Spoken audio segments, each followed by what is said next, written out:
Bandara khusus itu legal, sah, diakui negara, dan dilindungi. Dan semua itu dibuat 5 tahun sebelum Jokowi jadi presiden. Jadi kalau ada yang nuntut Jokowi tutup bandara swasta instan pakai remote TV, ya jelas itu permintaan yang sudah melampaui batas logika. Mau marah boleh, tapi masa marahnya ke orang yang nggak bikin aturan? Ex-Wamenhan era SBY yang kini jadi Menhan tidak bisa lepas tangan. Nah, ini bagian paling seru. Bagian yang bikin orang-orang yang ngerti kronologi cuman bisa senyum miring sambil bilang, wah, ini lagi-lagi politik gaya lempar batu sembunyi tangan. Siapa yang paling ribut soal bandara IMIP? Siapa yang paling vokal? Siapa yang paling gencar menyerang seolah-olah dia pihak paling bersih sedunia? Seorang Menteri Pertahanan yang dulu pernah menjabat sebagai Wakil Menteri Pertahanan era SBY. Jadi pria yang dulu ada di dalam kabinet yang melahirkan UU Bandara Khusus, sekarang muncul sebagai pahlawan kesiangan yang teriak, ini salah, ini bermasalah. Kalau ini bukan ironi, saya tidak tahu apa lagi namanya. Pertanyaan yang wajar dari publik, kenapa dia tidak ribut tahun 2009 waktu UU ini disahkan? Kenapa dia tidak protes ketika celah bandara khusus dibuka lebar-lebar? Kenapa baru sekarang, setelah 15 tahun, suaranya mendadak lantang seperti toa masjid pas takbiran? Dan lebih lucunya lagi, serangan yang diarahkan ke Jokowi justru datang dari orang yang ikut menikmati jabatan di era pembuat masalah itu sendiri. Ini seperti orang yang dulu ikut berunding menentukan menu makan siang, tapi sekarang protes keras kenapa makanannya pedas. Loh, bukannya Anda ikut mutusin? Jokowi tidak bisa menutup bandara khusus karena UU era SBY. Melarangnya, mari luruskan satu hal penting. Jokowi bukan pesulap.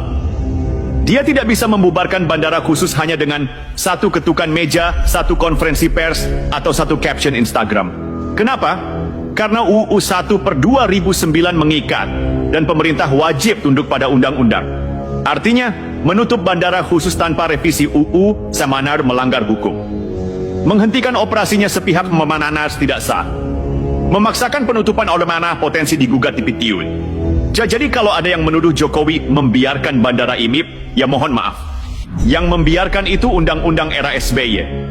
Jokowi hanya menjalankan apa yang wajib dijalankan. Dan kalau mau dihapus, bukan salah Jokowi kalau dasar hukumnya dibuat oleh presiden sebelumnya dan dilindungi unifikasi hukum.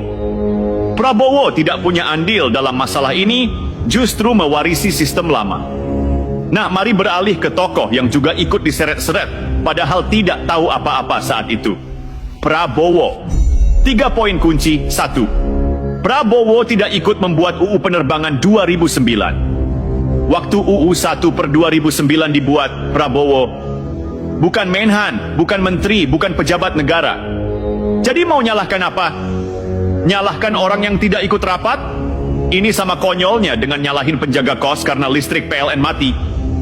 2. Prabowo hanya mewarisi regulasi warisan era SBY. Saat jadi Menhan, Prabowo bekerja dalam aturan yang sudah ada. Semua kekakuan soal bandara khusus adalah warisan keluarga besar SBY. 3. Saat ini Prabowo justru melakukan audit dan perbaikan. Sebagai presiden, Prabowo bukan hanya tidak memanfaatkan celah lama itu, tapi justru memperketat, memperbaiki, memastikan regulasi berjalan benar. Jadi kalau ada pihak mencoba menyeret nama Prabowo, itu bukan salah alamat lagi. Itu sudah level GPS rusak. Yang salah satu, tapi yang diserang justru Jokowi. Mari rangkum dengan bahasa paling gamblang. Dasar hukum bandara khusus, hasil kebijakan 100% era SBY.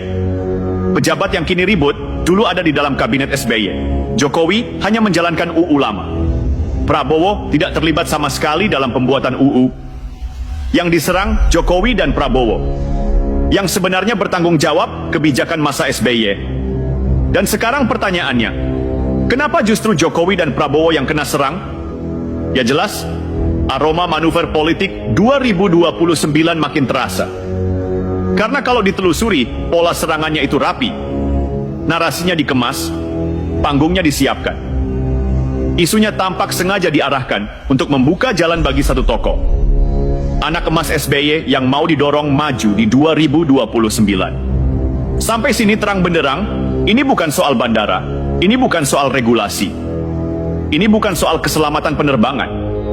Ini soal politik, soal panggung, soal siapa yang mau naik dan siapa yang harus ditarik turun. Sekarang mari kita buka bab berikutnya. Kenapa isu bandara ini tiba-tiba meledak persis menjelang kontestasi politik jangka panjang menuju 2029? Pertanyaannya sederhana tapi dalam. Kenapa baru sekarang? Padahal bandara khusus itu sudah ada dari dulu.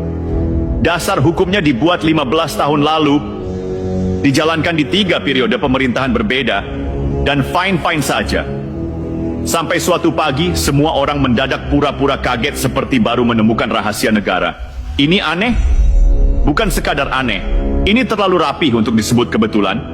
Isu bandara dijadikan panggung politik, pola lama, pemain lama, cara lama. Kalau kita amati, pola serangannya mirip skrip drama politik klasik. Angkat isu yang kelihatan teknis, ledakkan secara emosional, arahkan kemarahan publik ke lawan politik, tutup-tutupi siapa sebenarnya pencipta masalah.